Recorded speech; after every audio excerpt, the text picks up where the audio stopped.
Paige, do you think we're ready? Yes, we are. Hey everyone, welcome back. Did anyone not get a handout? Everyone has a handout for today's session. So I understand that there were some of you who were not at the last training, and I wanted to let you know that a video has been made available actually to all of you, should you want to review it. Last time was an hour-long training, as well as the handout that's been uploaded to the portal. But I think this morning, a YouTube version of the video also came through for you, so you have easy access to that.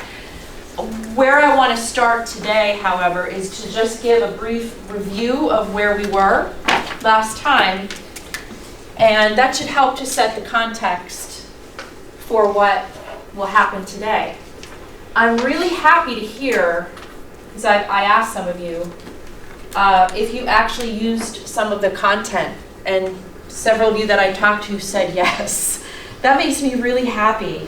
Someone mentioned that the very next day they started to implement the notion of meta talk, and some of you were discussing the analogy of the wilted basil plant, right, as being symbolic of teams that are barely holding on. They're just in survival mode, versus why we're here, which is how do we create team dynamics that we can actually thrive in. Here it is, right? This will haunt you. You can't unsee this. You know, when you think about the energy of your team, this is a really, really great visual. Remembering that teams will thrive under the right conditions. But as managers and leaders of teams, it is up to you to create those conditions. Teams will thrive if they're nurtured and taken care of. This is where meta talk comes in, is very valuable. Like, let's spend some time, even at the end or at the beginning of a team meeting, talking about how we talk, talking about how did this go, talking about what do we want to accomplish here in this meeting. Next week, we're going to get very specific about how to very effectively lead a team meeting that's organized around certain purposes and goals. So engage in that meta talk. Remember, meta means talk about talk, communication about communication. This is incredibly valuable in the context of your own personal lives, especially for those of you in the room who would like to improve an intimate relationship. Engaging in a regular basis in what is called meta talk. So you go home and you say to your significant other, hey, let's have some meta talk. Or let's go meta. Let's talk about how we talk. Let's talk about how we treat each other. Let's talk about how this relationship feels, in lieu of saying, we need to talk. What happens to the energy in the room when your significant other says, we need to talk? Like if you got that call or that text message before going home today, it brings us down. Versus, on a regular basis, let's engage in meta talk. The same thing, ideally, is happening in your groups and teams. Teams will thrive when they are intentionally created and maintained. We talked about this last time. You're all already leading already established teams. That does not mean, however, that you cannot set or lay a new foundation for the team dynamic, especially if you feel that that dynamic is that wilting plant, or that the team has taken a detour, or that the team is downright in a ditch, and you want to get it back on the road again. Teams will thrive when roles are functional and kept in check. That's our major goal today, is to examine common team roles. Roles that are healthy and functional, and those that will sabotage. Team roles that can be really toxic in the life of a team. And finally, our teamwork will thrive when we have a very strong awareness of our own behavior in the team. What we're thinking, what we're feeling, how we show up. our intrapersonal, our inner awareness, and when we also have interpersonal awareness. So a really good team leader is very, very savvy about what's going on in the team beyond, is the work getting done? They're cued into the dynamics that are happening, even when those dynamics are really subtle. And you've probably all had experiences where you left a team meeting, you're thinking, wow, there was that exchange that occurred that I feel really uncomfortable about. Or someone showed up in our team meeting and was embodying one of these really toxic roles. How am I going to address that? How are we going to address that as a team? So we talked about all of these things last time.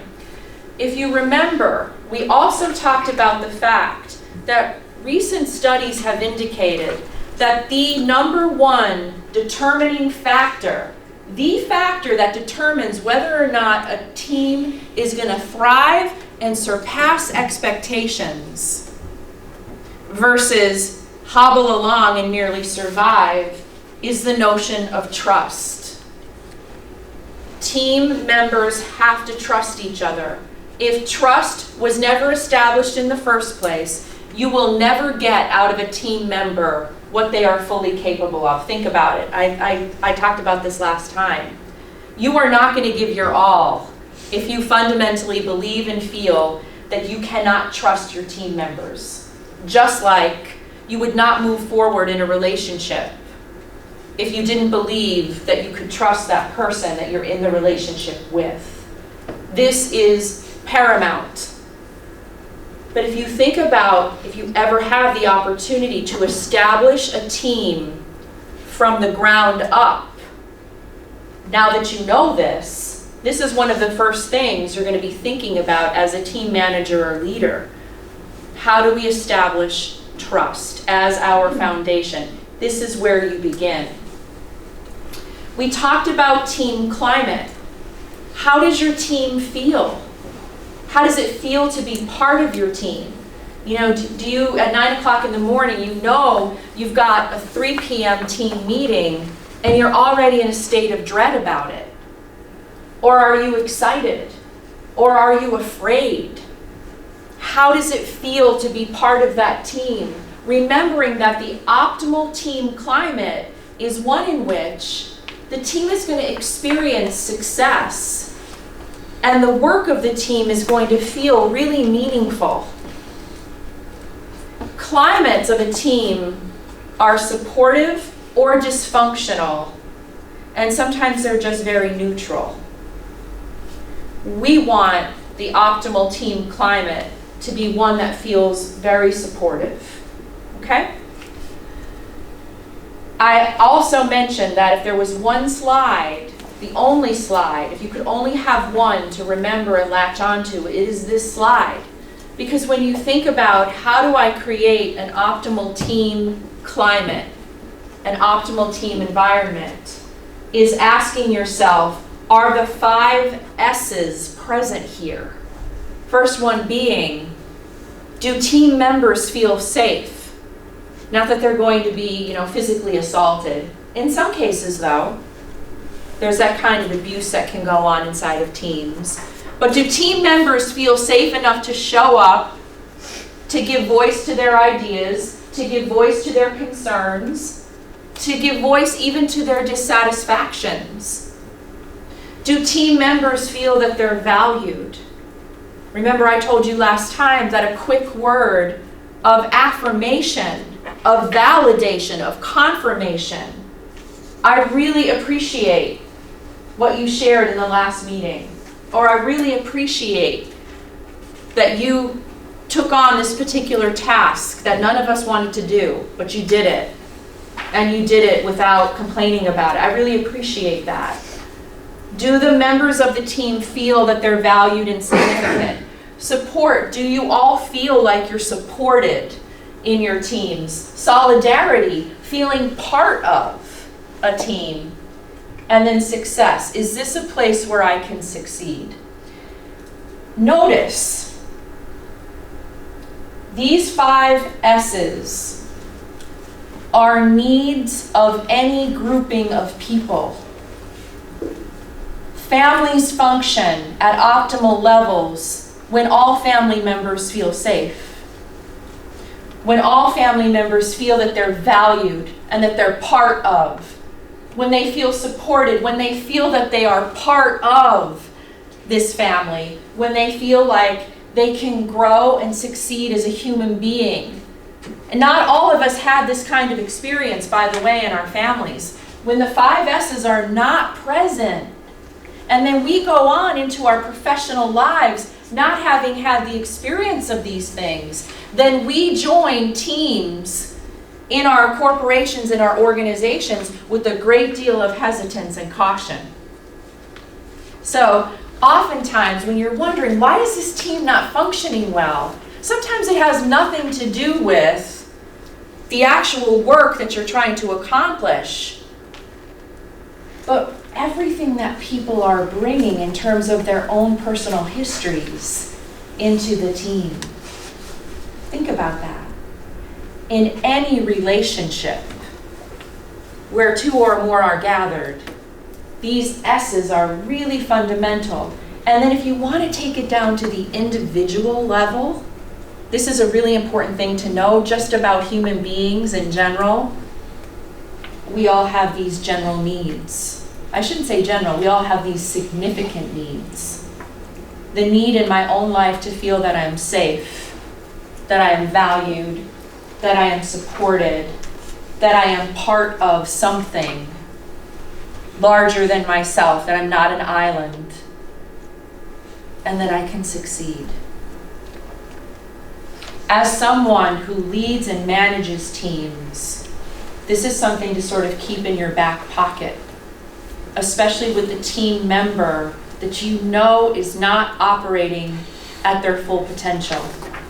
A team member who's really withdrawn.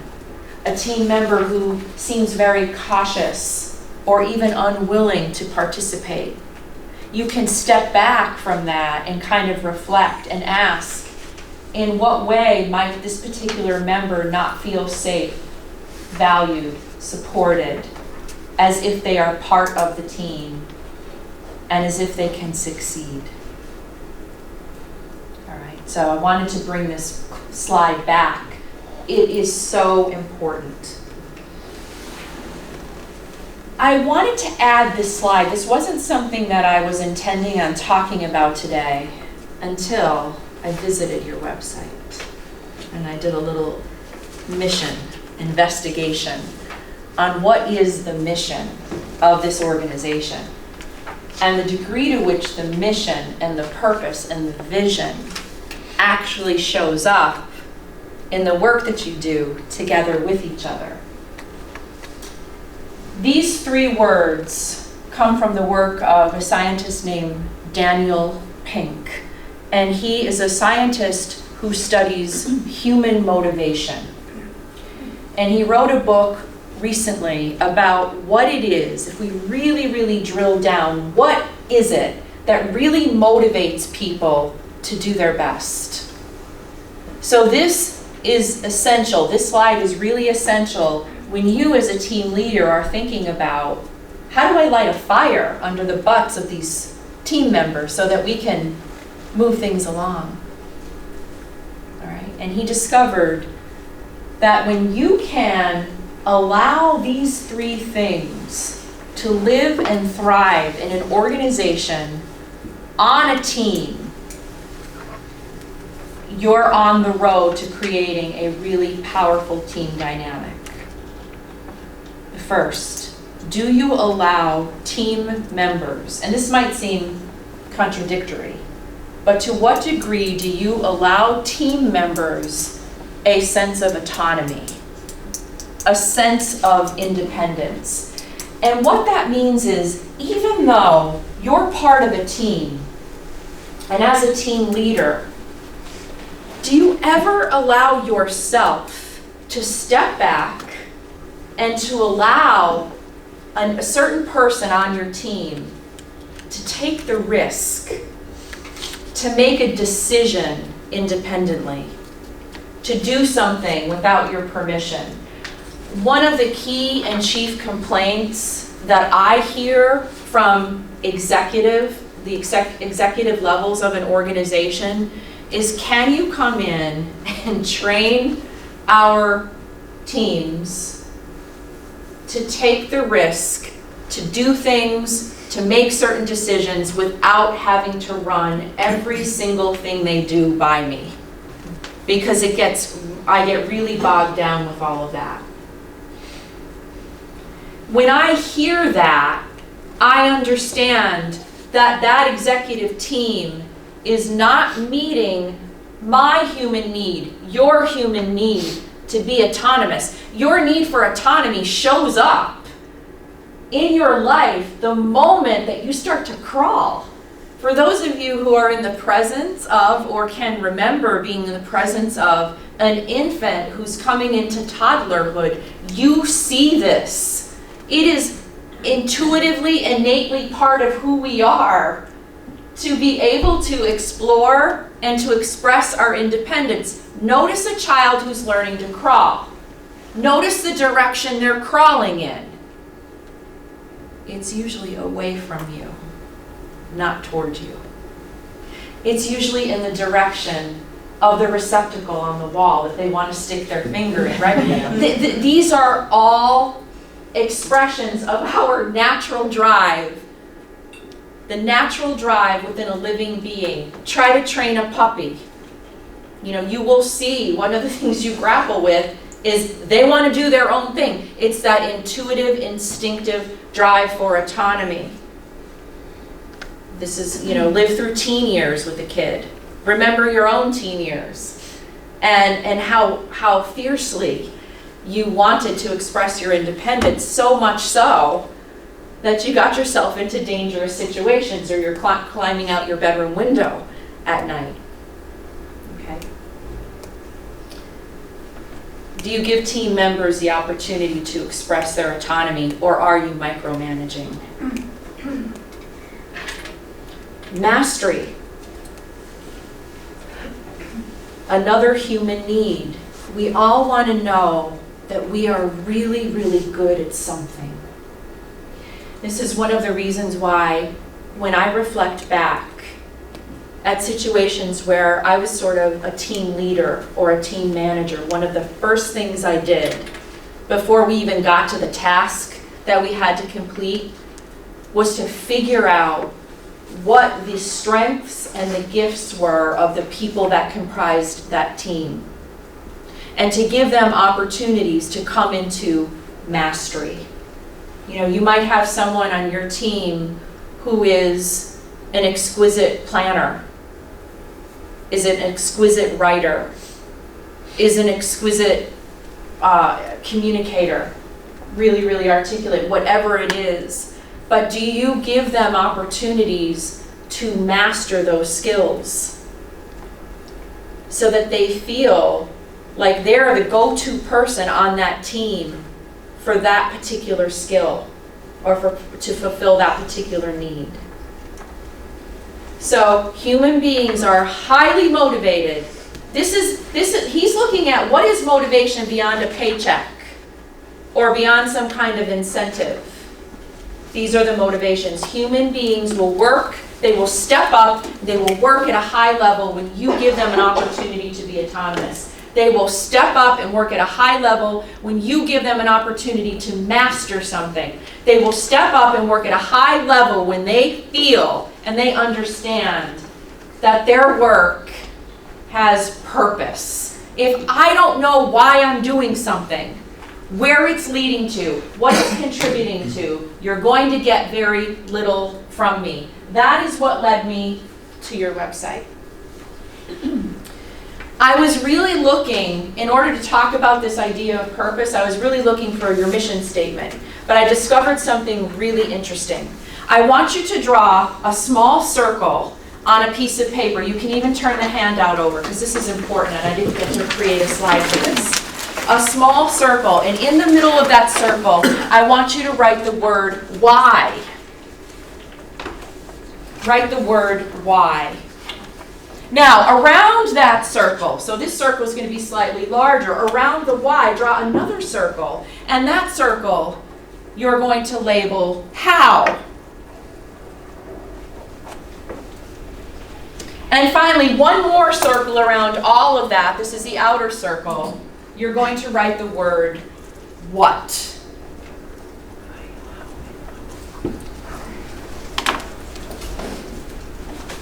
So this comes from the work of Simon Sinek, who wrote the book, Start With Why. And again, he was really interested in organizations that just blow it out of the water. You know, they're just completely uber successful in what they do. And what he realized is that they are organizations that always start with why. Hence the title of his book, Start With Why. Here's why I'm mentioning this to you. Most organizations start with what? This is what we do. And then they move to, and this is how we do it. And this is why we do it. Okay. Most advertising for certain products, you can pretty easily identify who's operating from the what, how, why, versus who's operating from the why, the how, and the what. Now, I don't know if you had somebody come in to help you to vision and mission, but you got it right. Because did you? Tina did it. She did? Right? Good answer? Yeah. It's always the answer. Now, it's not named on your website, why, how, what, but it's there. So let me remind you, in case you have forgotten or don't know, this is your why. Sundance exists because you desire to enrich the lives of your customers and each other by helping people experience quality vacations through caring professional service. Your why is you want to enrich the lives of your customers and each other by providing quality vacations. Your what? What does Sundance actually do? You are a travel company that is dedicated to making affordable vacations available to everyone. That's what you do here. You make vacations affordable to everyone. Is that right? And the reason that you do that, your why, is because you desire to enrich the experience of people, of your customers and each other. And here's your how. Did you know that you have an acronym called teamwork? This company has an acronym. So if anyone were to ask you, well, how do you do what you do? How has this organization reached the level of success that it has reached? Because this organization began as a two-person business, right? And how much time did it take to have it be what it is now? 28 years. 28 years. But that growth is really, really extensive. T, transcend professionalism. We want to go beyond what we know to be professional. We are transcending professionalism. E, we will enjoy recognition. That goes to one of the S's. Enjoy recognition, I hope, if you're serious about this, by affirming, confirming, and validating the work that you do here, celebrating it in some way. A, always show respect.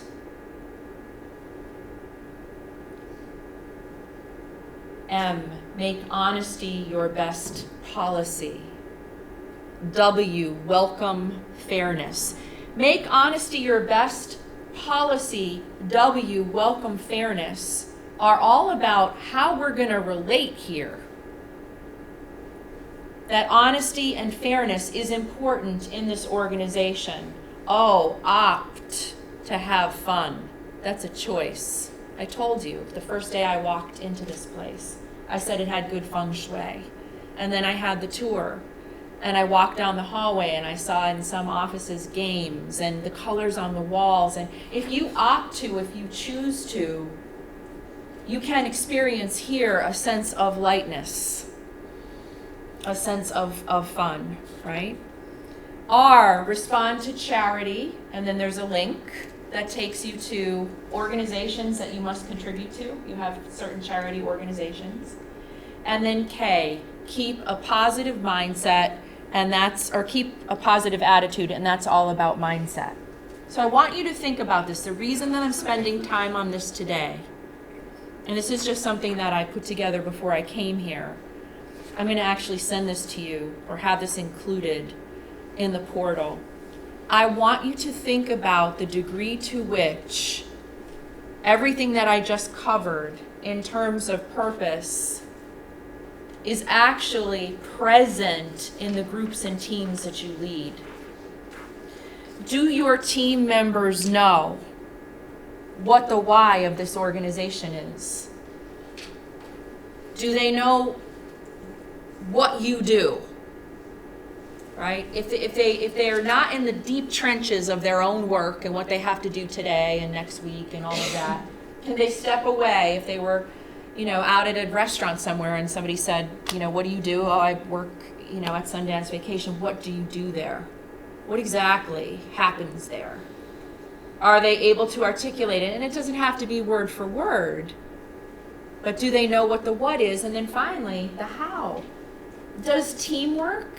I think it's interesting that the acronym is teamwork. Team, that emphasis on team. Do your team members know the acronym? And do you use that acronym as kind of like a North Star? So when team dynamics are getting a little bit hairy, or you're finding you've taken a detour, or a team is just not very effective or productive, or it's gone in the ditch, you can always come back to the acronym. What are we not honoring here? Did we lose sight of the why? You start with the why. We do what we do because we desire to enrich the experiences of people and each other. Sometimes what I find in the organizations that I do trainings in is that it often takes me coming in as an outsider to point out the value of what they do. There is tremendous value in whatever capacity that you are here. There is tremendous value in contributing to our human need for leisure, for pleasure, for rest, for exploration. There is absolutely significant value in contributing to other people in a way that allows them to travel. Absent that, absent the ability to get away it doesn't even have to be, to the Caribbean, but absent our ability to depart briefly from our everyday lives is critical to our emotional and our mental well-being. And one of the things we know for certain in terms of leadership and operating at a very high level professionally is that opportunities to take yourself out of your environment, the environment that you live in most of the time, is absolutely necessary for creativity and innovation. When you read about, I'm very interested in what I call the innovator's mindset. What is the mind of someone who innovates? Because not many people do. What is the mind of someone who is able to create something that doesn't look like anything else? It might be founded on something that's similar, but it just is a really, really different approach. What is the mindset of someone who innovates to the degree that their vacuum cleaner that they've created is incredibly different from all others. Anyone in here own a Dyson vacuum cleaner? Familiar with the brand, right? Dyson vacuum cleaners look like pieces of art. Even their handheld vacuum looks like a piece of art. They don't look like the average vacuum cleaner. There's a big difference between a Dyson and a Hoover, or a Dyson and a Shark. There's actually lots of differences. What's interesting about the person who created the Dyson, innovator's mindset, is it took him 15 different prototypes before he stumbled upon what it is that he needed to discover to make a Dyson a Dyson. And what's interesting about how he came upon that realization is he was on vacation, swimming in the waters of Hawaii. And it was getting out of his own environment into a relaxed state, swimming, really kind of being in the flow, that idea came forth for him. And that it was the game changer in terms of what makes a Dyson different from all other vacuum cleaners. I'm just giving you that as an example. The importance of that example is, how do we innovate at high levels? How do we create at higher levels? Part of that formula is by getting away. So regardless of where you are in this organization and the work that you do, in the end, you are all contributing to a basic human need for travel and for adventure and for rest and for respite and for rejuvenation. And you offer that. You just happen to offer that through travel in a way that's affordable, so that kind of experience can be available to as many people as possible. Am I articulating that fairly well? Okay. So, that said, if I were a new employee here and I was very clear about that being my purpose, I'd want to come to work every day. And then when I was in the trenches of something really difficult and hard, I would want my manager or my team leader to remind me, this is why you're here. You want to light a fire under the butts of your employees. Remember what motivates us. A strong sense of autonomy. Let us have some independence. Don't micromanage us. A sense of mastery. Invite me to become a master at what I do best. And don't let me forget my purpose. So I'm going to send this handout that I made for myself so that I could cover this with you, so that you can look back on that and ask yourself, do they know? Have they forgotten? Are we so deeply in the trenches of the work that we have to do that we have disconnected from our why, from our how, and from our what, from our purpose?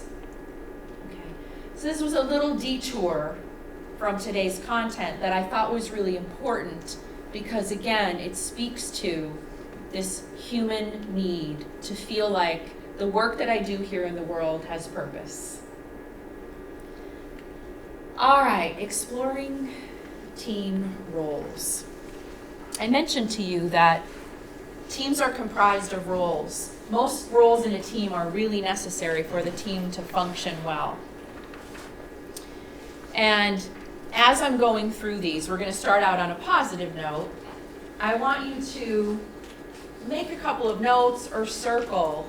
If I were to say to you, if you had to choose one of these roles that you typically tend to play, which would it be? Before I get into that though, I want you to understand what a team role is. A team role, a role that you embody, reflects a tendency to behave. So my role guides my behavior. It influences how I contribute to the team, and it influences how I'm going to relate to other people.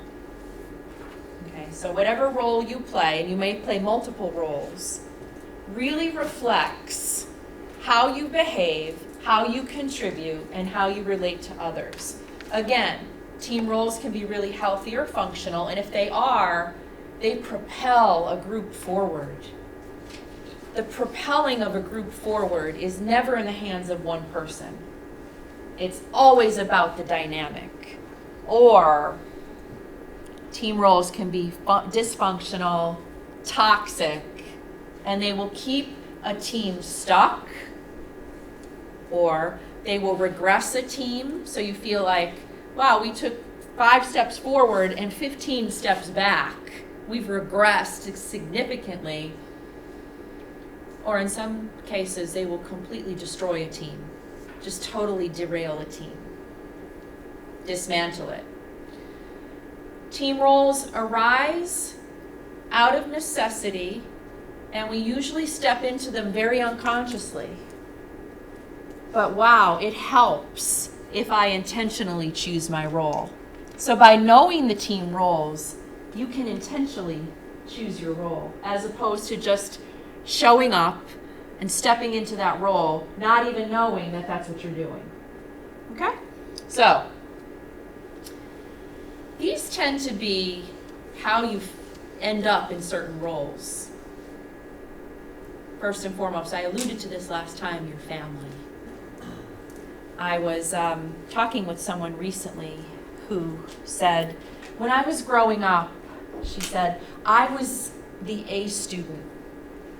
I was always coming home with the 100% on my tests and papers. I was always on the honor roll. I knocked myself out.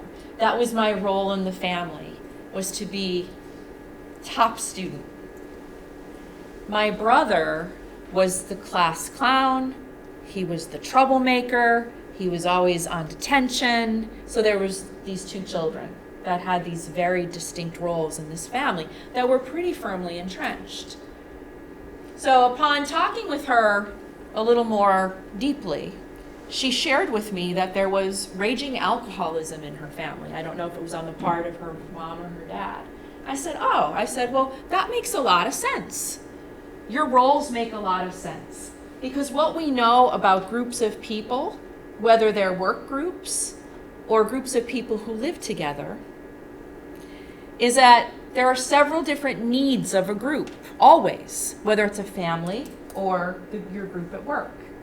And I said to Elizabeth, I said, you in your A papers, star athlete, high honors, honor roll, knocking yourself out, you provided for your family a sense of pride. You were the pride maker. Because every family needs to have a sense of pride, no matter what's going on. Someone is always going to take up that role, and it's not like she sat down with her 5-year-old self and said, I need to fulfill the role of the pride maker here in this family. These are things, though, that we kind of know intuitively. And she said, but then what about my brother? What was he doing? Well, what we know about family systems, from family systems theory, is that the child who's the disruptor, the child who's acting out, the child who's getting detention, the child who's creating chaos in class, plays a very important role. Because if mom and dad can get together, even if it means driving over to school together to sit in the principal's office, to talk about the son's terrible behavior, I got mom and dad together. If I'm creating a big fire over here in my outrageous behavior as a child, it takes the emphasis off the complications related perhaps to the alcoholism. Do you see? So there will always be someone in a family or in a group who will take on the role of being the disruptor so that we don't have to deal with what's really hard. Okay? So there are lots of different roles like that. So that's why I want you to think about family, because the interesting thing about it is if you've played a certain role in your family, chances are then in your adult life, when you come into the professional workplace and you come into a group or a team, you're going to default to the role that you've played all along. Sometimes in groups and teams, there is the clown. There is the person who's distracting, acting out, goofing off, right? And whenever that's happening and that's a problem in a group, the first thing that I always will ask if I have to do an intervention, a group intervention as an outsider is, well, what is he or she distracting from? What are you as a group not dealing with? Okay. So just keep that in the back of your mind before we go into the roles is, how did I learn this role in my family?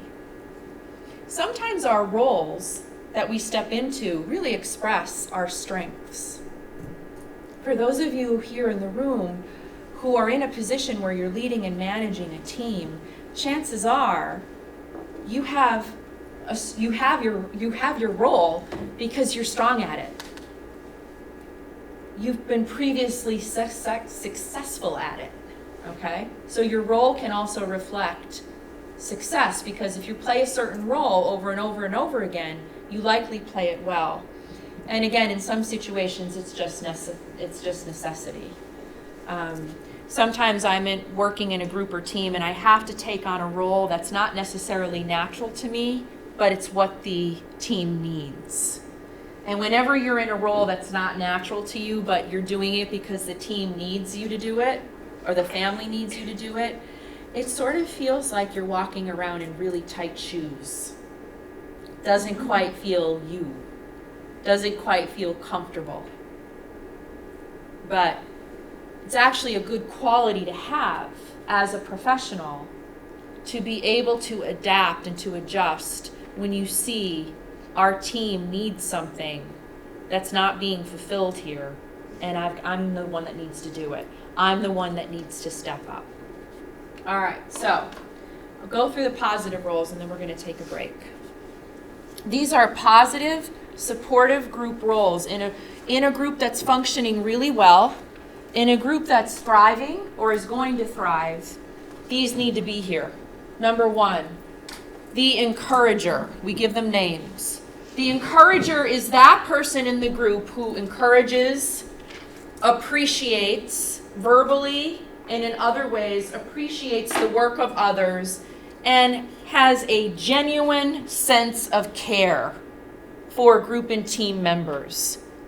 Leaders in an organization, leaders of groups and teams who lead at a really high level understand this and are really good at encouraging. There will always be someone in your group or team who's playing this role.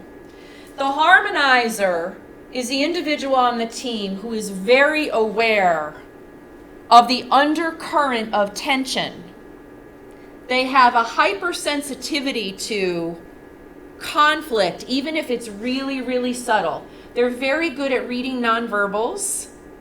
They're very good at nipping conflict in the bud. In other words, they have strong radar for relational tension. This is the kid in the family who always kind of knew, there's a little tension here between mom and dad, the primary caregivers. And they would step in. We call them in families little peacemakers. But this is the person who is very aware, who is very proactive, and is mostly unafraid, if they're doing their job well, of calling it out, but in a really kind way. Okay.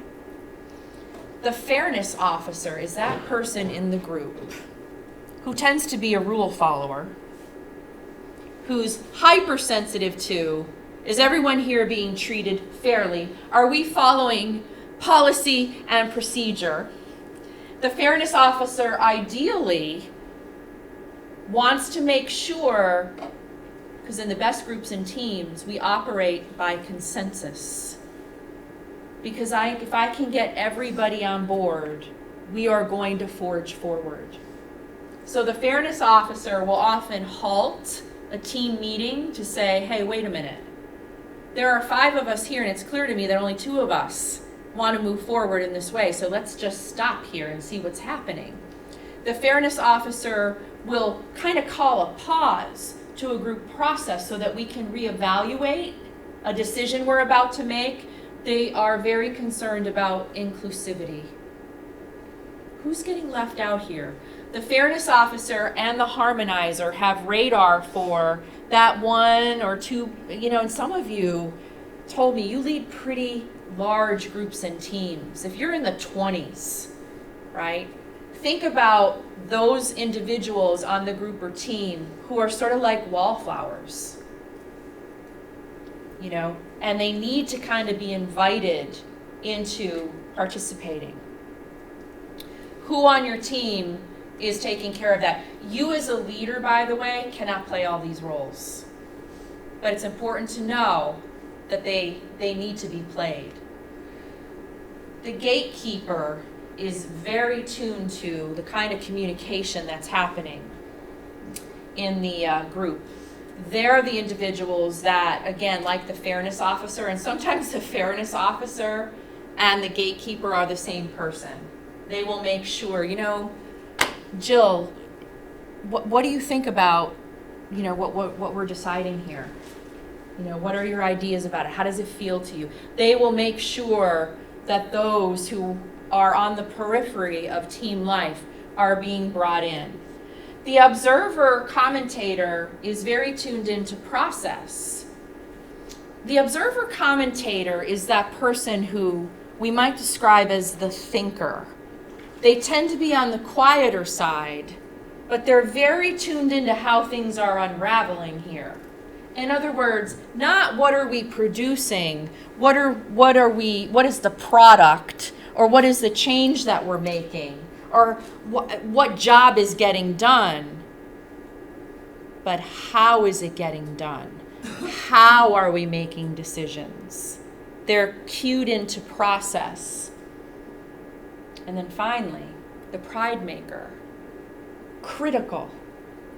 This is that person on the team that understands the importance of a team feeling proud of the work that they do, celebrating successes along the way, even when they're small. The pride maker is very often that A+ student, who wants to make sure that this is a team that, we can show up and we can report to upper level executives or administrators what we have accomplished, that makes sure that celebrating is woven into the work that we do together. So when you think about these positive roles, and by the way, this is just the tip of the iceberg. There are about 36 different roles that have been studied that live in team life, but I've consolidated them, right? So when you think about these, the encourager, the harmonizer, the fairness officer, the gatekeeper, observer, commentator, and the pride maker, what role do you typically tend to play? Now you will notice, even in your handout, because I replicated the slide, that next to each of these names are these words that are in all caps, because that's kind of like a cheat sheet for you, and I'll show you why. Remember I said, wherever groups of people are brought together, it doesn't matter if it's, a group of people in the Department of Labor. It doesn't matter if it's here. It doesn't matter if it's a family. These are the things that are necessary for a group that is going to thrive. Esteem. Do we feel good about ourselves? Did you ever work in a group or team and you felt ashamed of the work you were doing? Or ashamed that you're even, part of that group? Harmony. We work best. We know there's always going to be conflict, but as human beings, we work best and teams work best when there is a sense of harmony. We do our best work when we're not stressed.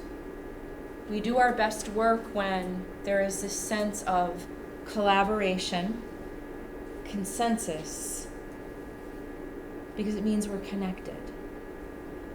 When a decision is made in a group or team from a collaborative effort, or we did not stop the decision-making process until we all reached consensus, that feels really good. Expression is necessary. Do we feel that we have the permission to express? The process goes back to the meta. Are we aware not just of the outcome, not just of product, but how did we get there? And then finally, pride and celebration. So I just want you to take a few moments in your tables to just tell each other what role you tend to adopt. If you just had to pick one or two. Or another way to put it, where do you thrive? Where do you thrive? Do you thrive as an encourager? Do you thrive as a pride maker? Okay, I'm going to go ahead and resume. So I'm wondering if I could just hear from a couple of you. A, does this resonate? Does this resonate? And were any of you able to see the connection between the roles that you play really, really well and the role you played in your family? Yes? I think our table, we really kind of discussed what we thought we were, and then we discussed what we thought each other was. So, we've all kind of worked in different group settings before with each other. Mm-hmm. So, communicating that way, not just what we think we are, but what the outside people think we are as well. So without my prompting you to do that, that is exactly what I would hope an organization would do with this material, is to share with one another. I mean, you pointed it out to your colleague. This is how I see you. Again, we do not show up in our workplace and say, and gather together in a group or team and say, I volunteer to always be the encourager. That's not how it works. We just step into it, and before you know that these things have names, you just don't know. So now you have a terminology. Use the terminology. And I also didn't realize that for the people in the room, so there are teams and managers here that manage big teams, and then I also have the leadership of those teams and managers, right? That's who's here. So this can work in a number of different ways. Use this to mentor your team managers, your team leaders. Team leaders, use this content. You can just share it in little bits and pieces.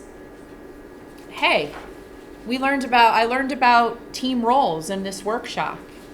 I'm going to share them with you. That's why I gave you the materials. Let's talk about not only who we think we are in our roles, but how we see each other. And furthermore, if there is a role that I talked about that you wish you could better develop or aspire to step into, this is what I mean about be very intentional about choosing your role. All right, so here's the bad news. I call these are roles that create storms, and I want you to know, as I'm going through these, I want you to see in your mind's eye the face of the person. You're like, oh yeah, I know that person. I want you to hear this in two ways. I want you to hear this in, do I work with someone like this? Do I have people on my team that embody some of these terrible roles? And in which aspects of my life have I played one of these roles?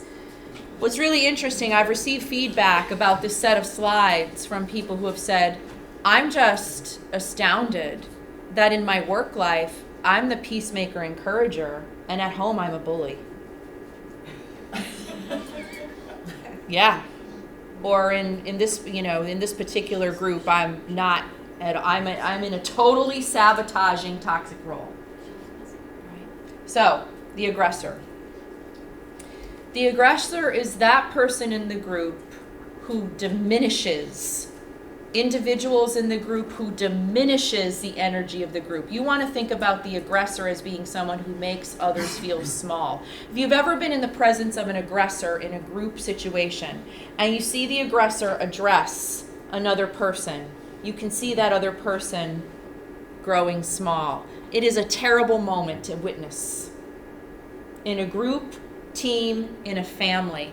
The message of the aggressor, in a very subtle way, covert way, is you are less than me, you don't matter, you are small.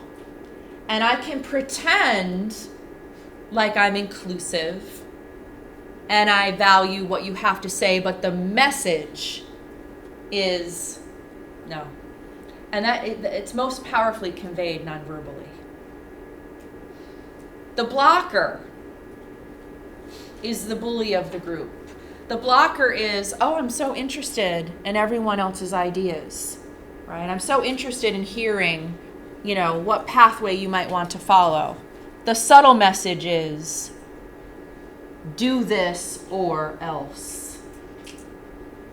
In other words, team members in the presence of the bully or the blocker will not pursue a really great idea because they feel or sense that there will be retribution or negative implications. The reason we refer to this person as the blocker is because that person will shut down expression, shut down idea generation, will shut down the group potentially going in a really positive direction. Blockers, bullies, tend to be highly controlling. And you might imagine the blocker, bully, is often the aggressor. We can be in several of these roles simultaneously. The recognition seeker. This is the person in the group that needs so much validation. We all need validation. We all need words of appreciation. The gesture that you made when you commented on your colleague and what she's really good at was a really authentic and appropriate expression of affirmation and validation. I didn't get the sense that you were taking care of her, massaging her feelings, appeasing her because she's a recognition seeker. The recognition seeker, see what I've done? See all the work that I've done? The recognition seeker is, I do everything here. The recognition seeker is, make me matter. They are high maintenance team members. They seek validation from the group in ways that are just not appropriate and in ways that drain the life and the energy from the group. You can imagine if I'm constantly having to massage this person's feelings and provide that kind of affirmation, that we're not going to be getting work done. Connected to the recognition seeker, these are often the same person, is the self-confessor. This is the person in the group who has forgotten that this is work group, not group therapy. The self-confessor desperately needs attention and sometimes needs help. The message that comes through in their nonverbals and in things that they say is, please, I beg you, see me, hear me, help me. Now, there may be times when you have a group member who's in crisis, and their crisis might be in the context of their home life and their personal life, and it spills over into the group, and it may be that they are sharing with you because they legitimately need help, but when it is chronic, when it is just the role that they play, very energy sapping, very distracting. And what that tells us is that this human being because we all, as human beings, have the need for recognition. I want to know that I'm valued. That need in them is so overpowering that they're looking to their corporate team life to fulfill it.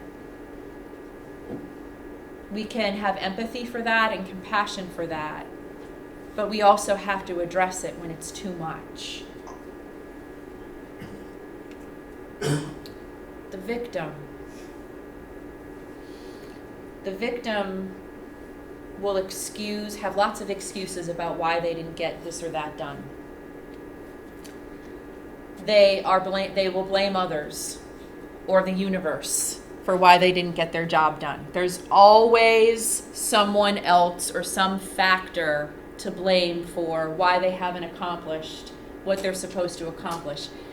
They are frustrating because they don't take responsibility for why they're not being a productive team member. The message of the victim is, it's your fault, or it's everyone else's fault. Bad things always happen to me. You need to protect me. Now, if you've got a victim in your group or on your team, chances are this is the kind of energy that they live their life from. Unfortunately, when someone lives from that place of victimage, and we've all been there, by the way, because we've all had things happen to us that flattened us to the degree that we feel really victimized. Again, when it's chronic, it becomes a real problem.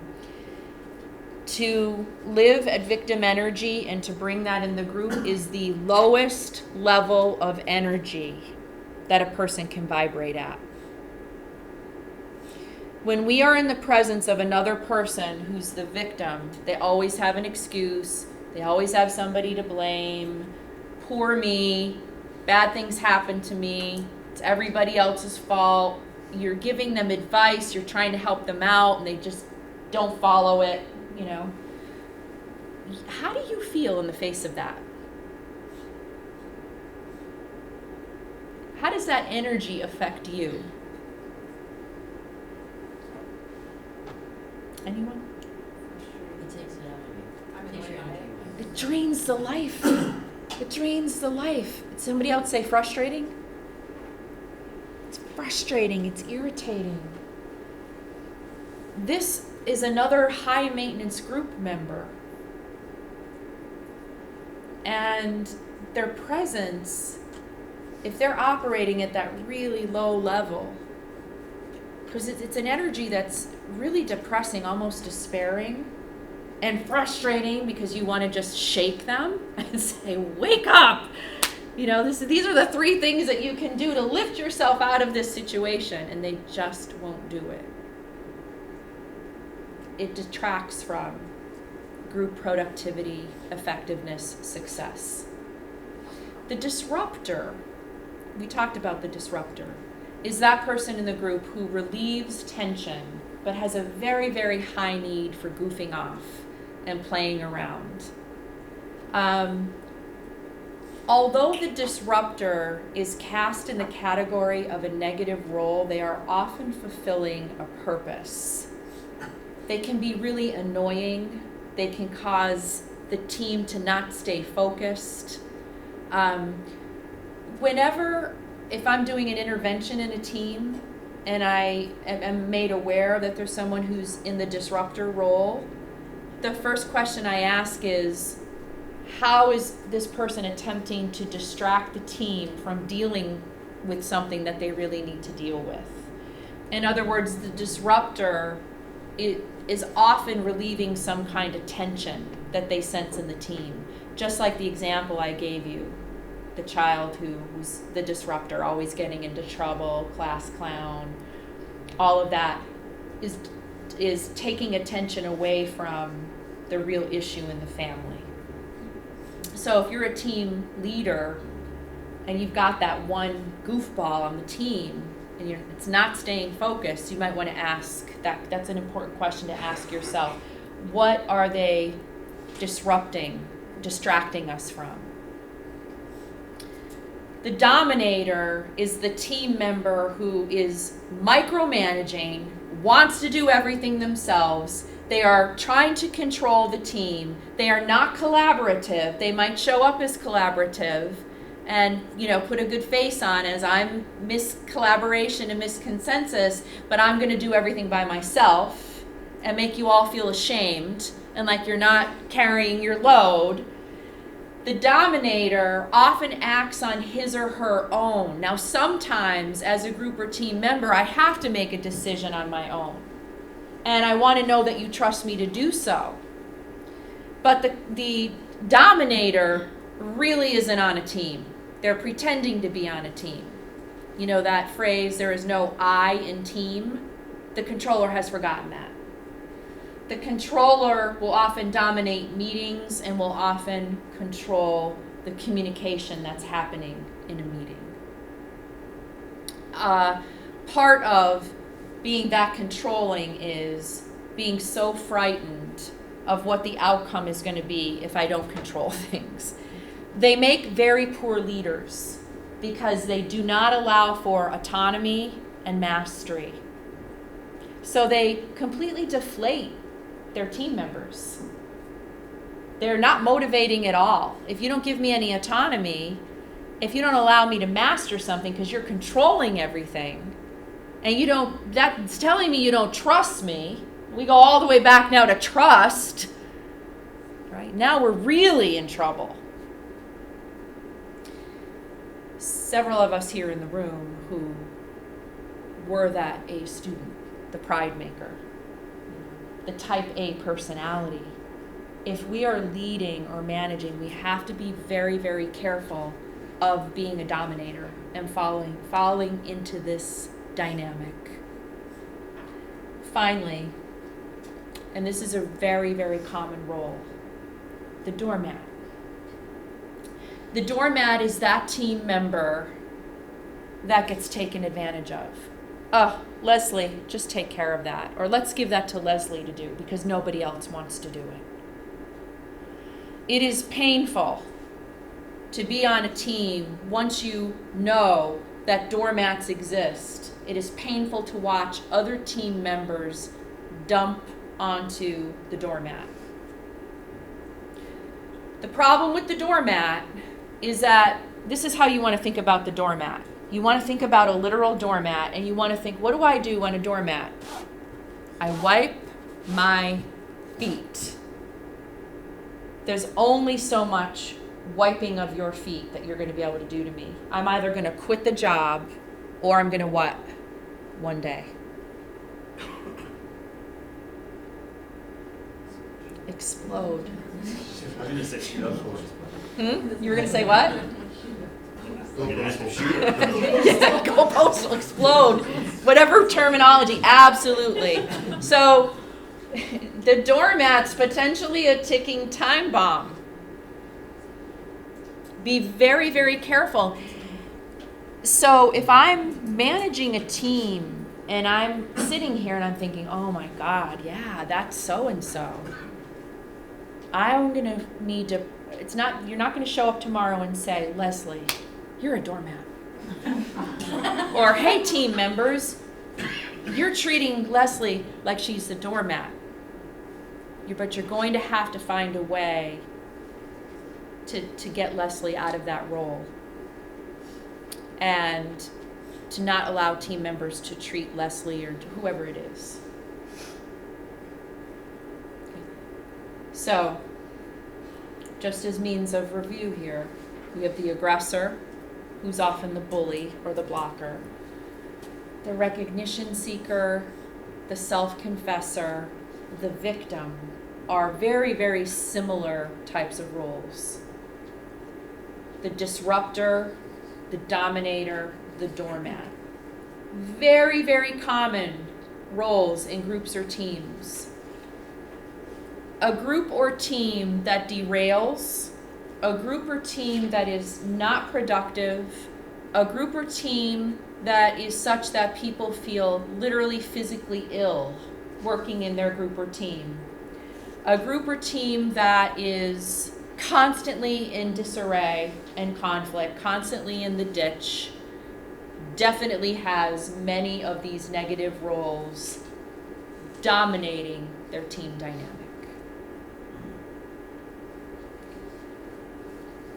Two minutes amongst yourself, because we've played these roles. On your worst day, who are you? Yes. Question here. Let's hear the question before we move forward. Yeah. I've always been told, and maybe you had part of this meeting, where people don't change they get better or worse. So I mean, I can name a lot of people that are in these roles, how to get them out of that role, that's who they are. I don't buy it. That's a whole other thing. The awareness, there's an awareness of,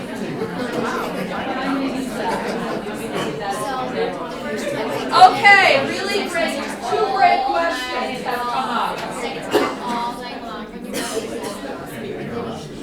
Question number one is, oh my gosh, yes, I have people who are living, breathing, walking, talking expressions of some of these toxic roles on my team. And they've been this way forever. You know, is it even possible to change? Is change possible? The answer is yes. Well, how? Step number one is making them aware that there is such a thing as group roles. And the way that you strategically do that is, I'm going to teach you these. That every group is comprised of roles. They arise mostly out of necessity. There are good roles that are really, really functional and are going to have us operate at a really great rate and have us maybe even surpass expectations. And because we're human beings, there are also a host of really negative roles that sabotage us, that can actually be very, very toxic. And we all play these roles so that you're not sitting down and saying, I took this seminar, I'm going to tell you all who you are. And then, if I realize, wow, I'm a total bully. If I have that realization, how then does change occur? I don't want to play that role anymore. So we'll talk about that. That's next. Because we can communicate ourselves out of a negative or toxic role. The second question was, is it possible that we are chameleons?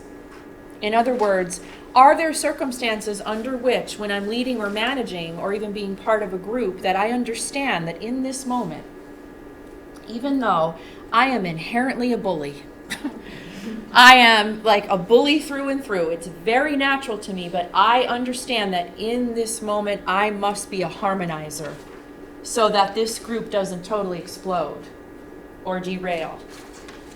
An excellent leader, manager understands that we play at various times or have played all of these roles. Some of them are very, very natural to who we are, and some of them are not. But I can read a situation well enough to know what is called for, because I have this awareness that a large percentage of the population does not. Okay?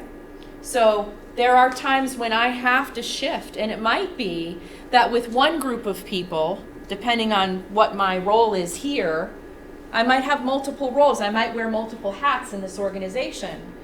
And it may be that I play a different role in each of those groups because of what's necessary and what's needed. What's really important to know to free yourself is that if you identified that you are predominantly living out a very sabotaging or negative role, you can choose to change that. This is really what this training is about. Can I be very conscious and intentional about who I am in my group or team, how I'm contributing, how I'm behaving, how I'm relating, And I can be very conscious and intentional about the role that I'm playing. All right. I want to share with you another one of those slides that's, again, a must. There's probably 5 slides throughout the course of these 3 sessions we'll have together that are absolute must, and the next one is one of them. This slide, seek first to understand, because if you are managing groups of people, here's what I want you to know. This comes out of what is called the human needs model. It reflects the needs of all human beings. Now, as I'm going through them, I'm going to go through them pretty quickly because I want to show you an interesting video. I want you to ask yourself, I want you to know first that we all need these things that are on this slide. And I want you to know that we need them to different degrees. So, there are 5. If you had to identify your top 2, what would they be? Okay? Number 1, the need for certainty. This means that all human beings to differing degrees need to know what's next, what's happening, where am I going, what are we doing, right? Where do I need to be tomorrow? What is the schedule like? How long am I going to be there? Getting in the car, where are we going? But the need for certainty is different. Here's the difference. You and I are traveling together to London. I have a really high need for certainty. That means that I'm going to be the traveler who shows up at the airport with a full itinerary. Everything is accounted for. The next 5 days, this is what we're doing. High need for certainty. Another human need is the need for spontaneity and excitement. This is, yeah, I need routine, I need stability, but I also need to feel surprised. I need spontaneity. I need unpredictability. Every once in a while, it's great to feel that. This human need is actually answered or responded to when we travel, if we're not on a real tight itinerary. So imagine, what is your first name? Jackie. Imagine Jackie and I are traveling together. I have a really high need for certainty. She's got the high need for spontaneity and excitement. I show up at the airport with the itinerary and she's like, well, my thought was we would just get up every morning and just travel, just figure it out. Oh, it is the opposite. Huh? What? It's the opposite. Jackie has big itineraries. This is the person that's like, let's just get in the car, right? So, although all human beings have a need for that, we have it to different degrees. In terms of the 5 human needs, and in the work that I do and in presenting this hundreds of times, most people identify the need for significance as being their top need. And this is the need to know that I matter. This is the need to know that my presence matters, and so does my absence. That when I'm not here, it matters. That when I'm here, it matters. It's probably like relationship 101. If you want a relationship to go well and you want it to be meaningful and enduring, respond to this other human being's need for significance. And the work that I've done previous in marriages that were in what we call the discernment phase, or a long-term relationship, there's this phase called discernment. And I've worked with many couples in this phase, and this is where they're not sure. Are we going to stay together, or are we going to part? And when you listen to their stories, often what you will find is they're at this discernment phase, like they're really thinking about splitting because they have forgotten to make each other significant. I'll never forget a story I heard a long time ago when I was doing this kind of work when I was living in Texas, and one husband said to me of his marriage, when I come in the door at the end of the day, if my wife would just turn and look at me with a facial expression. She doesn't even have to say anything. But if she would just look at me as if to say, I'm glad you're home. I'm glad you're here. That would change everything. And I thought that that was profound. That stayed with me all of these years. Because he said, when I walk in the house, at the end of the day, I don't feel seen. Or how many times I've heard, I could walk down the stairs in the morning in a paper bag, and my partner wouldn't even notice that that's how I was going out into the day. It's how profound that need is. I just need to know that I matter. The need for belonging, I need to know that I'm part of. Again, that I'm not an island. A lot of these came up when we talked about the 5 S's. The need for growth and contribution are considered higher order needs,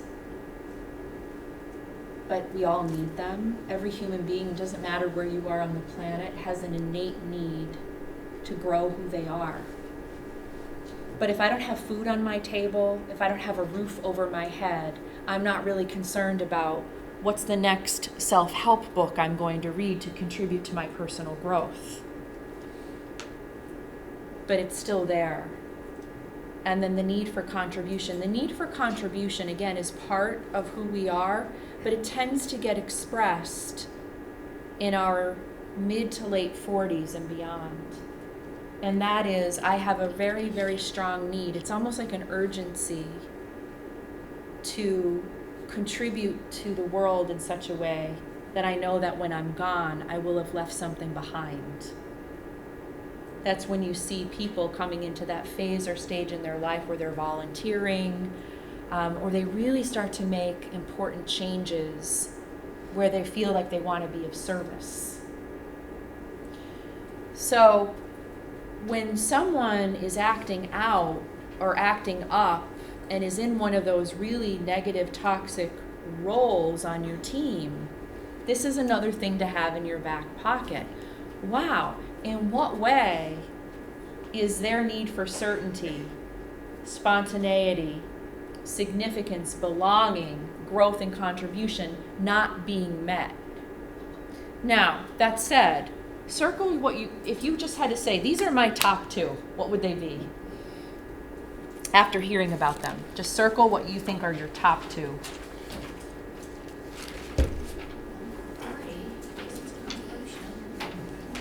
Can't find it.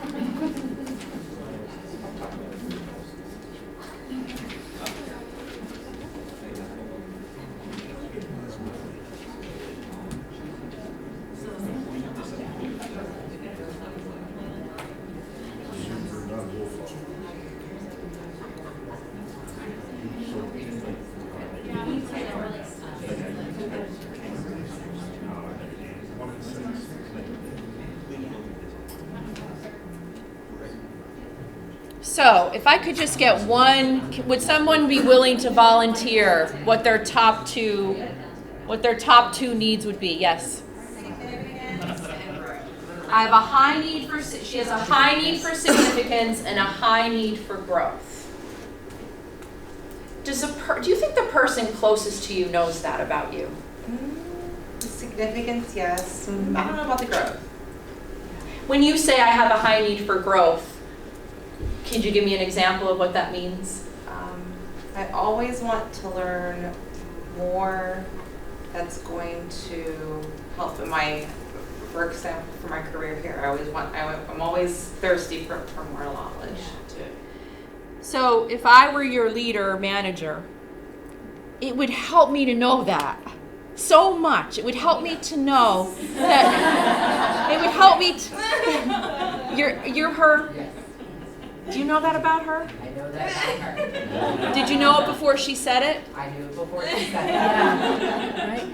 Like, imagine this is a tool you could use too with the people that you lead or manage. What would you identify as your top 2 needs? Because if I'm leading or managing you, I know that words of affirmation, recognizing, and again, not in a way that's, massaging your feelings, but recognizing the work that you do answers your strong need for significance and challenging you and giving you challenges and supporting you in your personal and professional development is going to be really important to you. If I'm the leader of this organization and I know that about you, and I know that about many people who work here, that there's a need for growth, you have somebody like me coming in here to offer content like this, right?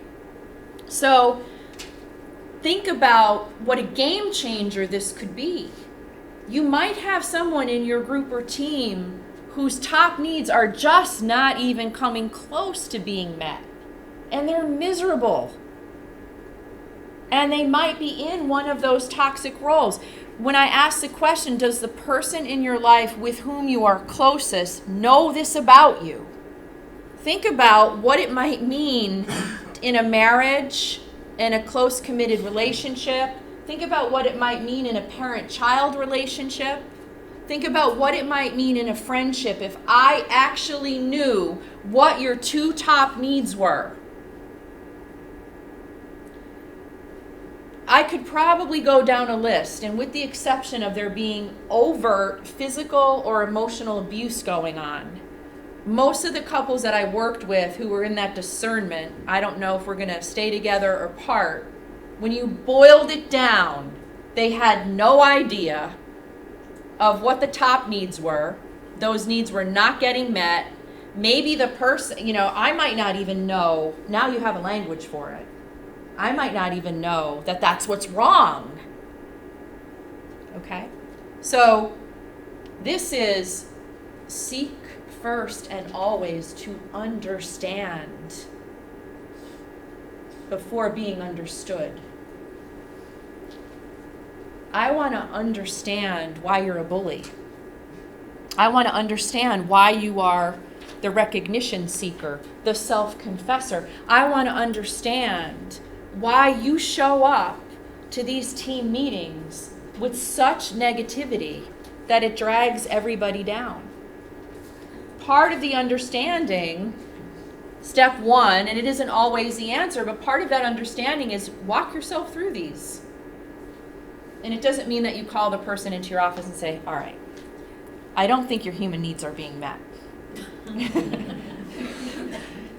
But if you introduce your teams to this language, if it feels comfortable for you, you start working with it, and you know this about each other, team members might even start treating each other differently. So this is a way to intervene when the dynamics are dysfunctional, not productive, or toxic. This is a way to intervene.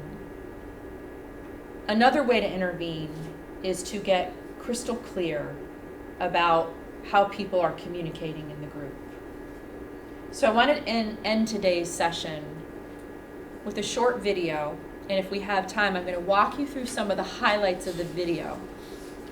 This video makes a distinction between what is known as above and below the line communication. When you understand the difference between above and below the line communication, and you have the awareness, and you start operating above the line, you really start to emerge out of these dysfunctional roles, and you engage in what we call conscious communication. Above and below the line communication is based on a very simple premise. And that premise is location, location, location, hence the location sign here. In any given moment, where am I? In my thinking, in my behavior, and in what's coming out of my mouth. Am I above or am I below the line? So I first took this training about 4 years ago. This training comes out of an organization called the Conscious Leadership Group. And there were a big group of us in a big hotel ballroom that we were all either coaches, trainers, facilitators, work with this kind of material all the time. And the facilitators had a big piece of silver tape that divided the room. And they said, one side is above the line communicators, the other side below the line communicators. Where do you typically tend to stand? And again, we're coaches, we're facilitators of leadership trainings, all this. Where do you think most of us went? 100%. 200 people all crammed into above the line. Then we watched the video I'm about to show you. And they said, where do most of you stand? And then very slowly you see people. And we were all below the line. What's important to know about below the line communication is most of us live there. And it's okay. And once you learn above and below the line, you'll see that you fall or you're moving above and below the line all day long. But this is one of the ways that you can train yourself out of a really toxic and dysfunctional role, is figuring out, how do I express that role in my communication? Okay. So I'm going to show this video. I'm going to include the link to this video in the notes for today's class in the portal. This is something that you should watch. I've watched this 100 times. It's a real game changer. And this is also a video that you might want to consider watching several times and then maybe sharing it with your teams and talking about. What I like about this video and this content above and below the line is that I've worked in organizations where above and below the line is part of how they talk to each other.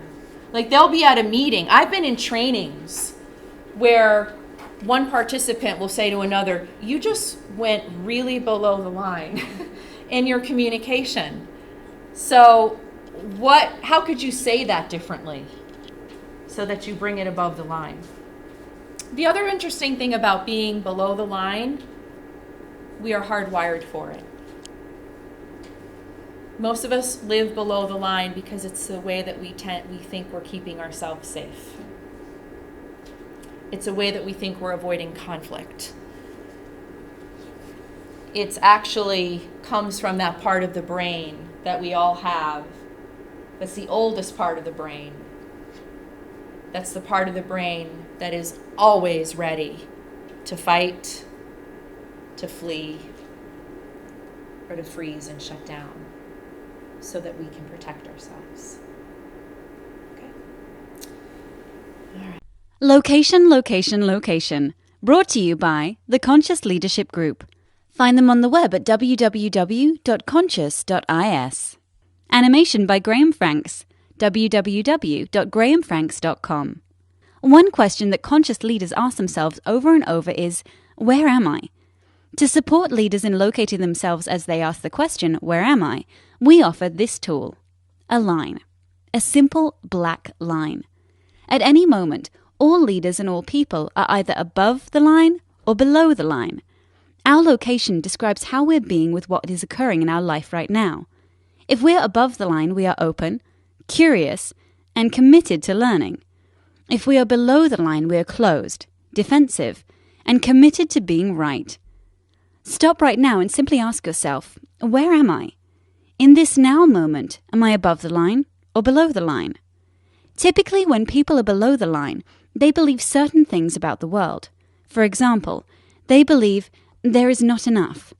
It could be that there's not enough money, or time, or space, or energy, or love. People below the line also believe that their story about the situation is right. People below the line also believe that there is a threat out there. Something or someone is threatening their desire for approval, control, or security. And people below the line see the situation as serious. The deeper below the line they are, the more serious things look. People below the line tend to behave certain ways as well.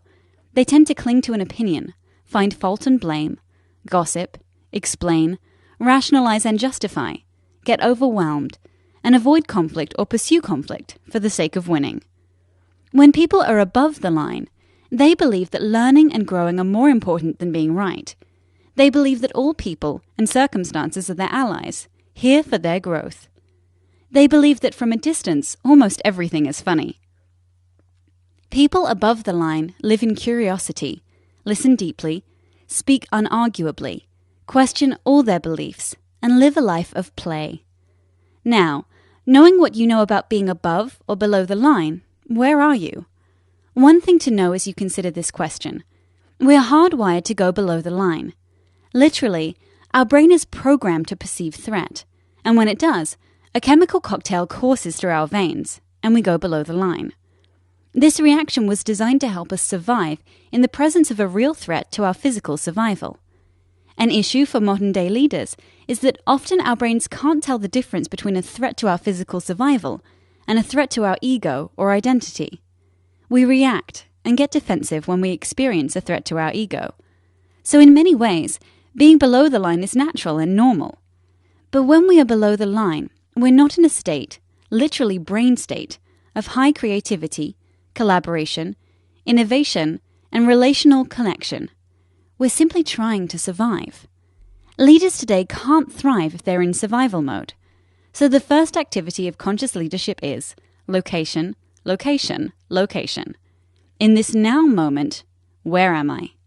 Telling ourselves and others the truth about our current location begins the great conversation.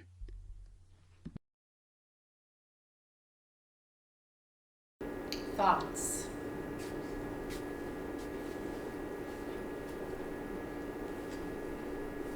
Can that fluctuate based off of your environment? Absolutely. You can fluctuate in a 5-minute period of time. In a 1-minute period of time, I can be above the line. As soon as I feel threatened, I'm going to go below the line.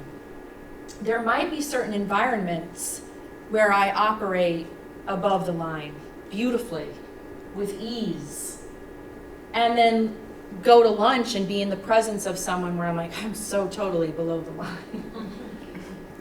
And I go below the line because there's something about the situation, the person, the group or team that makes me feel threatened. And what's threatened are those 5 S's: my need for safety, significance. The 5 S's might be threatened, 1 or more of those. Or those human needs, my top 2 human needs might be threatened. What we know about the human brain is that, again, we are hardwired to go below the line from the moment of birth. Because even from the moment of birth, we become at some level aware of the need to survive. There are 2 things, I don't know if you know this, about the neurology of babies, and I can't tell you how we know this. The neurology of infants, there are 2 things that an infant is truly afraid of. They are afraid of loud noises, and they are afraid of being dropped. Because at some level they know if I'm dropped, I'm dead. I don't know what the loud noise is about. But you can see a child get their central nervous system getting very, very stressed in the presence of loud noise. Oftentimes what will happen, I've seen this happen when we bring newborns to family parties, or you take a newborn to Target, you'll see them go to sleep. And it's a form of shutting down. So the stress response, when I'm going below the line, I'm like ready to fight you. So that might show up in my communication. So that's going to show up in a dysfunctional team role. I might be ready to leave the situation. And if I'm leaving the situation, I'm fleeing. Maybe I'm going to quit the job.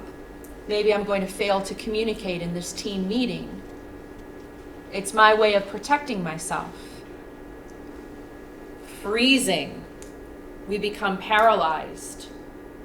I had an executive say to me not too long ago, in the face of his mentor, or the person that he answers to, who's a really high energy guy, really, really passionate about his work, but he can come off as super aggressive.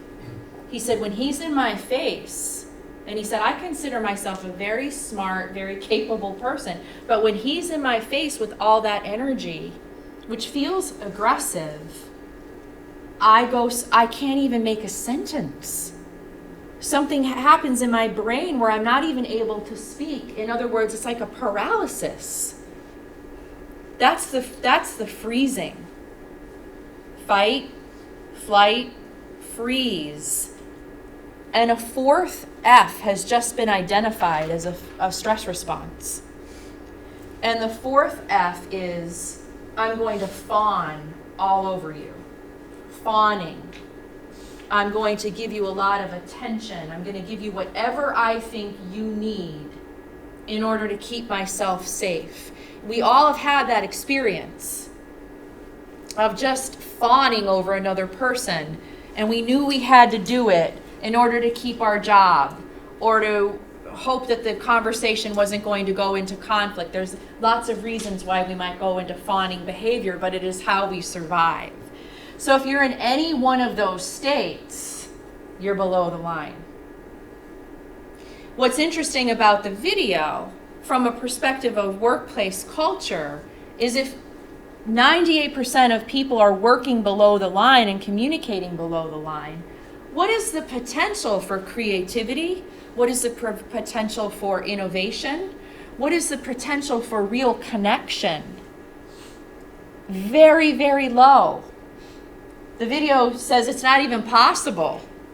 I cannot have a creative thought, an innovative thought, if I'm in a brain state, a neurological, chemical state, where I'm in fight, flight, freeze, or fawn. That's what it means to go below the line. But as you know, I hope we should feel comforted by the fact that that's where we tend to be. It's very natural to us.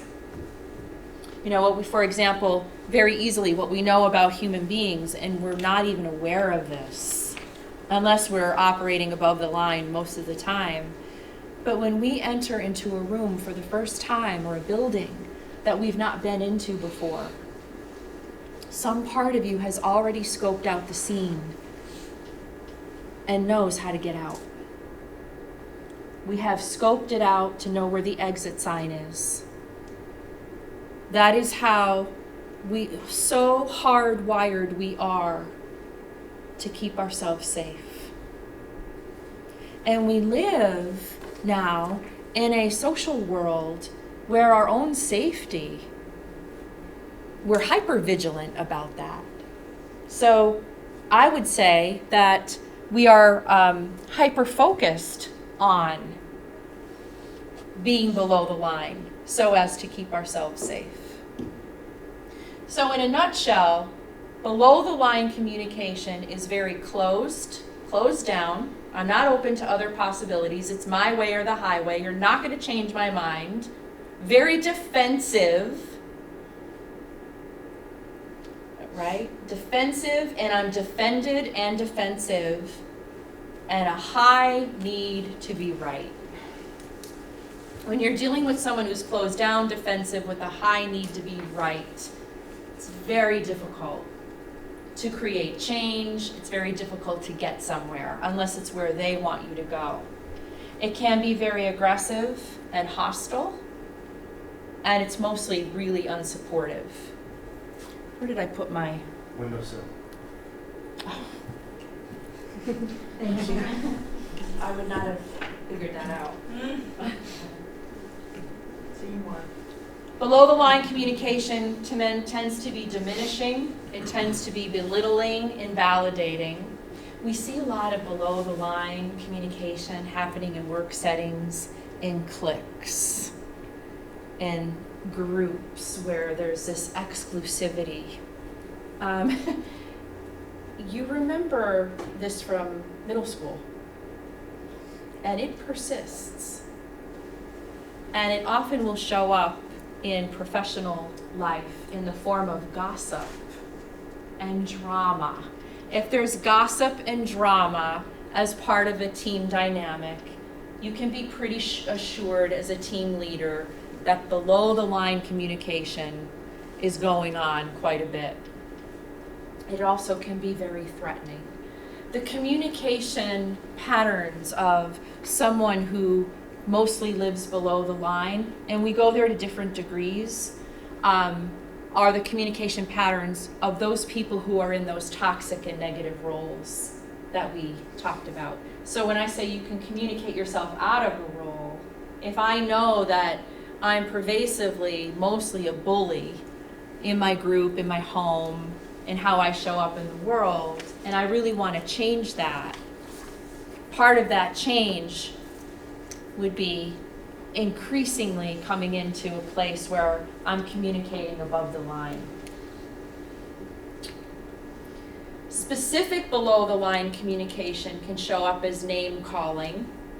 We see this a lot in families, using very, very harsh or abusive language. Gossip is a form of below the line communication, always. Labeling.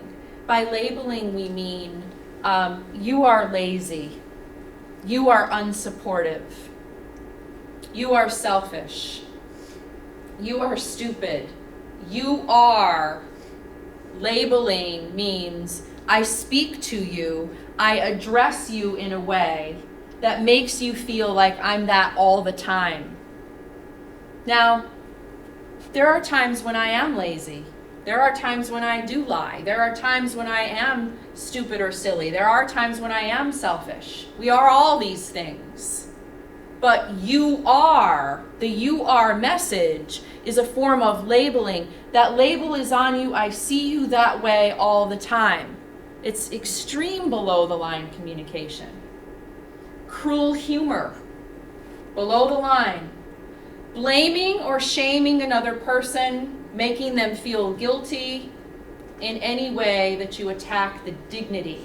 So being disrespectful in your communication below the line. Many leaders and managers will offer feedback. Do you do reviews? Annual, 4 times a year? How often are the reviews? As needed? Quarterly, right? So this can be a real game changer. Ask yourself, when I'm conducting a review or giving feedback, as the person giving the feedback, am I giving it from an above or below the line place? How do they hear it? Because if I'm giving it from below the line, wow, I've just injured this person. I'm not going to induce their growth or doing better if I give feedback from below the line. Similarly, you might be working with someone who's always below the line, and you're giving above the line feedback, and they don't hear it that way because it doesn't even sound right to their ears. Or they're suspicious, or they don't believe you. Okay? So it's 3 p.m. I'm going to call this to an end. I will end by saying below the line, you can refer to it as below the belt, should be in your team, in your group, unacceptable, intolerable. It is damaging to group life, and be uncompromising about it. You're going to have the link to that video. You can watch it. I'm also going to send Paige a handout that comes from the company that lays out above and below the line communication that you can use as a reference when you kind of want to check in with yourself. When we come back next time at the top of our hour together, we will look at, well, what does above the line communication look like, feel like, and that's going to sort of very, very naturally evolve into how do I, as a leader of a group or team, communicate in ways that are encouraging, inspiring, motivating? How do I give feedback? And how do I do evaluation from above the line? Sound good? Thank you for your attention for these 2 hours. I'll see you next Wednesday for our final hour together, 2 to 3. Again, have a great week. Thanks, Christine. You are welcome.